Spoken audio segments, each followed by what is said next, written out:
বাংলাদেশের অন্তর্বর্তী সরকারের সংস্কার কর্মসূচিতে পূর্ণ সমর্থন জানিয়েছে তেল সমৃদ্ধ উপসাগরীয় দেশ কাতার। মঙ্গলবার 18 মার্চ রাষ্ট্রীয় অতিথি ভবন যমুনায় প্রধান উপদেষ্টা ডক্টর মোহাম্মদ ইউনূসের সঙ্গে সাক্ষাৎকালে এ সমর্থনের কথা জানান রাষ্ট্রদূত আল কাহতানি। কাতারের রাষ্ট্রদূত বাংলাদেশের প্রধান উপদেষ্টাকে জানান, কাতার বাংলাদেশকে সব ধরনের সহায়তা প্রদান করতে আগ্রহী।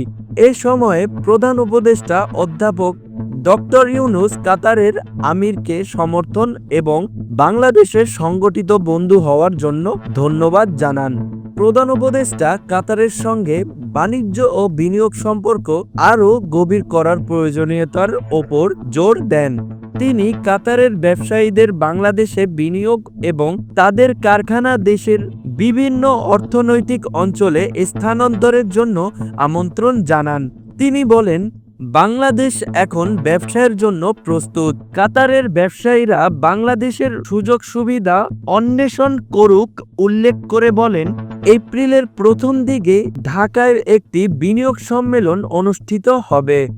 কাতারের রাষ্ট্রীয় দূত ওই আমন্ত্রণের প্রশংসা করে বলেন, তিনি আশা করেন খুবই শীঘ্রই তার দেশ থেকে আরও ব্যবসায়ীরা বাংলাদেশ সফর করবেন।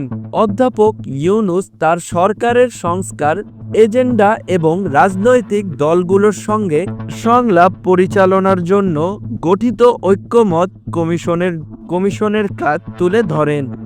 বাংলাদেশের সংস্কার নিয়ে এই প্রতিবেদনটি আপনাদের কাছে কেমন লেগেছে তা অবশ্যই আমাদের কমেন্ট করতে ভুলবেন না। এতক্ষণ খবর রূপান্তরের পাশে থাকার জন্য আপনাদের সবাইকে ধন্যবাদ।